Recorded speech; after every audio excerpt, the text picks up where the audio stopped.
à faire acter le candidat à la mairie d'arrondissement? Est-ce que c'est plutôt Paris ou est-ce que c'est plutôt le 14e? Nous, notre engagement dans le 14e, il est ancien.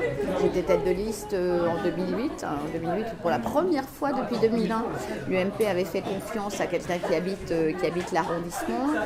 Quand j'ai été investie, on savait que le combat allait être extrêmement difficile parce qu'à l'époque, l'UMP était déchirée, avait été déchirée à la suite de parachutages nombreux. Enfin, depuis 2001, il n'y a eu que des parachutages. L'UMP était déchirée, le PS était très implanté. Le maire du 14e PS, Pierre Castagnou, qui était un opposant politique, était un excellent élu de terrain. C'est pas, je crois que c'est quelque chose qui est très connu par tout le monde. Le MoDem était puissant et à l'époque penché à gauche. Donc on savait en 2008 que ça allait être extrêmement difficile. Mais on a saisi, on a essayé de faire la meilleure campagne possible en 2008 et on s'est dit dès 2008 que notre histoire avec que des gens du 14e, parce qu'on n'avait pris que des gens du 14e sur ma liste, allait être le début d'une histoire avec les habitants du 14e, qu'il fallait reconquérir les esprits et les cœurs dans le 14e, parce que les habitants du 14e ne voulaient plus de la droite. Et j'ai dit aux adhérents et aux militants à l'époque, voilà, c'est le début, on va travailler ensemble, on va travailler dans la durée. Et un jour, la prochaine fois, ça passera. Donc notre candidature de cette année, elle date de 2008 en fait. Donc c'est pas une décision qu'on a prise en 2012 ou au début 2013. C'est depuis 2008 parce qu'on croit en l'engagement dans la durée auprès des habitants dans le 14e où on habite tous. Est-ce que c'est une critique contre le pouvoir en place dans le 14e? Est-ce que c'est aussi... Vous avez quelque chose finalement que vous pourriez reprocher dans sa gestion à Pascal Cherki, puisque ça donnait peur? Ah oui, bien sûr. Alors, il y a plusieurs choses. D'une part, ce qui concerne les qualités d'élu de terrain, je pense que le 14e a beaucoup perdu avec le décès de M. Castagnou. Parce que M. Castagnou, j'avais beau je n'avais pas les mêmes options politiques que lui, mais c'était quelqu'un qui aimait les gens, qui avait beaucoup d'empathie, qui était attentif aux difficultés des habitants du 14e. Beaucoup d'habitants du 14e le connaissaient, il était élu dans l'opposition depuis 20 ans avant d'être maire, et il essayait de résoudre les difficultés des gens. Bien sûr, il n'a pas métamorphosé le 14e, mais c'était un bon élu de proximité. Pascal Cherki est manifestement plus attentif à faire de la politique internationale, voire internationale, à faire des déclarations tonitruantes, très à la gauche du PS, très révolutionnaire castriste du 14e. Voilà, donc je pense que ce n'est pas un très bon élu de terrain, je ne pense pas que ce soit un très bon maire d'arrondissement. Et je pense que mon sentiment que j'exprime de façon mesurée est partagé par beaucoup d'habitants dans le 14e. Sur le plan des réalisations et de la gestion, nous on s'est opposé avec force à beaucoup d'orientations de la politique municipale. Il s'agisse des hausses des impôts très très significatives qu'il y a eu ces dernières années, des impôts au sens large, c'est-à-dire également des tarifs des équipements municipaux, conservatoires, équipements sportifs, des hausses qui ont principalement frappé les classes moyennes qui ont beaucoup de difficultés dans le 14e actuellement. On s'est opposé également à la politique qui consiste à acheter des logements occupés en les baptisant, en leur donnant une étiquette logement social. On estime que cette politique qui ne fait en rien avancer la question du logement à Paris et qui est de surcroît un gouffre financier est vraiment une grosse erreur. Et on s'est battu sur plein de sujets. On s'est battu sur la ferme Montsouris, où j'ai réussi à faire voter un vœu contre la majorité socialiste au Conseil de Paris pour sauver la ferme Montsouris. On s'est battu pour défendre les locataires de logements sociaux, parce qu'on estime qu'à l'heure actuelle, beaucoup de locataires de logements sociaux ne sont pas respectés par les bailleurs. Les bailleurs sociaux les traitent un peu comme si, en leur disant, voilà, vous êtes locataire de logements sociaux, c'est déjà bien, vous n'allez pas en plus demander que votre immeuble soit entretenu, quoi. C'est un peu cette tonalité qui... on a beaucoup de locataires de logements sociaux qui viennent se plaindre de leur situation dans le 14e. Les sujets sont innombrables sur lesquels on s'est battu. Ceci étant dit, il y a beaucoup de projets de délibération qu'on vote quand ils nous paraissent aller dans le sens des intérêts des habitants du 14e. On ne fait pas une opposition systématique, bien sûr, mais sur les orientations fondamentales et sur beaucoup de sujets bien identifiés, on a été en désaccord et en désaccord profond. Je vais vous parler donc de l'investiture de l'UMP pour le 14e. Vous avez fait 28,09% si je ne me trompe pas. Ouais, au terme d'une triangulaire entre le Parti Socialiste, Ariel de Sarnez et nous. Ouais. On vote la tête de liste dans le 14e arrondissement. Oui. Aujourd'hui encore, c'est quelque chose que vous refusez catégoriquement? En fait, si vous voulez, nous, on a un engagement de longue durée dans le 14e. Nathalie Kosciusko-Morizet est venue à Paris en indiquant, et on l'a cru, qu'elle venait nous aider à gagner Paris. Force est de constater que les conditions dans lesquelles elle veut se parachuter dans le 14e ne sont pas... c'est même pas acceptable pour nous, parce qu'à la limite, ça n'a aucun intérêt de savoir si c'est acceptable pour nous ou pas acceptable pour nous. Mais je pense qu'elles ne peuvent s'apparenter qu'à une stratégie perdante pour Paris.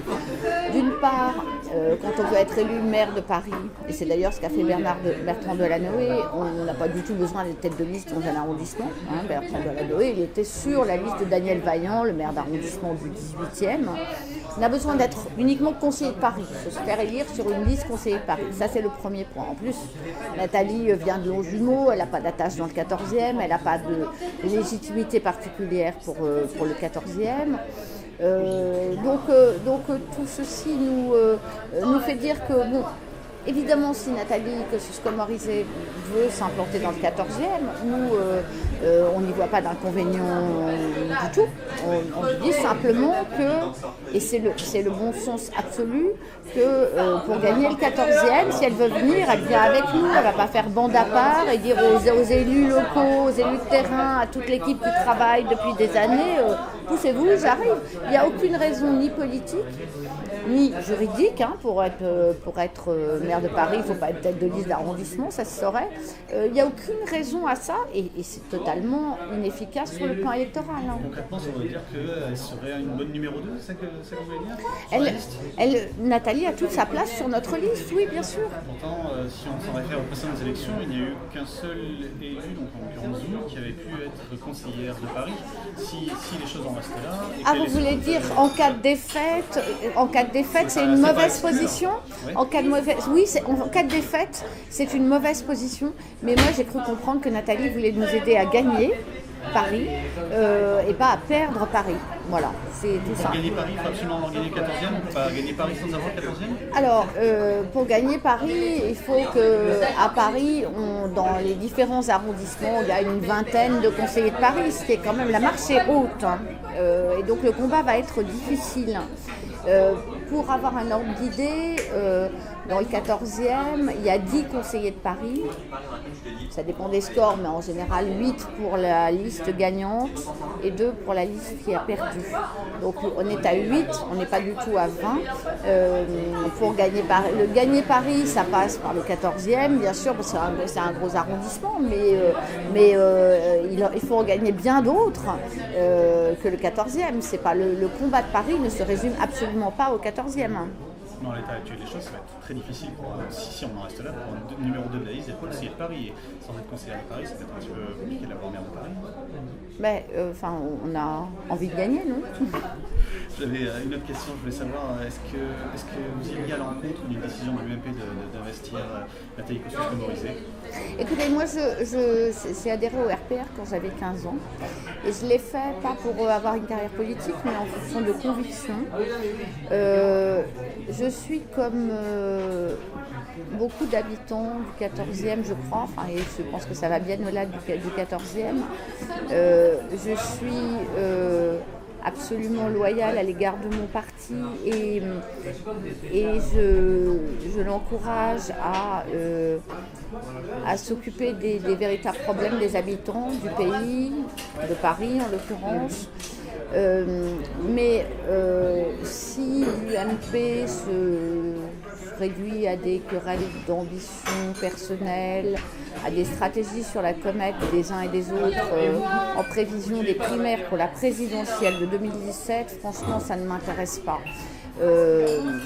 Mais je n'ai aucune raison de ne pas faire confiance à l'UMP pour l'instant, si vous voulez. Nous, on a des règles à l'UMP pour les investitures. Il y a une commission d'investiture qui doit être réunie pour chaque arrondissement. Cette réunion de la commission d'investiture, ma connaissance, elle n'est pas programmée, en tout cas, elle n'a pas fait part. Nous irons bien entendu plaider notre cause devant la commission d'investiture, mais je pense qu'entre la légitimité d'élus locaux, de toute une équipe locale qui est engagée et d'autres légitimités qui seraient plus basées sur des principes d'autorité que d'efficacité, il n'y a pas photo. Je n'ai pas de doute que si les règles du jeu sont respectées, si les dés ne sont pas pipés, on sera investi par l'UMP pour les prochaines élections. D'ailleurs, vous pouvez interroger qui vous voulez, que ce soit dans le 14e ou ailleurs. Notre légitimité ne faisait pas de doute avant le 4 juillet 2013. On ne parle pas de n'importe quel parachutage, on parle de la candidate officielle de l'UMP à la mairie de Paris. Le scénario où elle serait désignée par la commission d'investiture est pas complètement absurde, il n'est pas fou. Écoutez, on verra à ce moment-là. Non, bien sûr, il n'est pas fou, mais on verra à ce moment-là. Écoutez, moi, pour l'instant, je n'ai pas de raison de ne pas faire confiance. Enfin, je vous dis, commission d'investiture, je trouve ça un peu tard. En 2008, j'avais été investie 3 mois avant les élections. Je me disais, mais peut-être j'étais naïve, que cette année, on a choisi notre chef de file fin mai. Je me disais que le plus tôt était le mieux pour commencer la campagne. Pour l'instant, on ne sait pas quand ça aura lieu.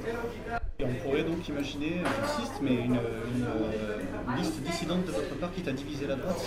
De toute manière, pardon, mais d'abord, c'est vrai que j'aimerais bien qu'on parle du 14e et pas seulement des affaires politiciennes, mais vraiment, sincèrement.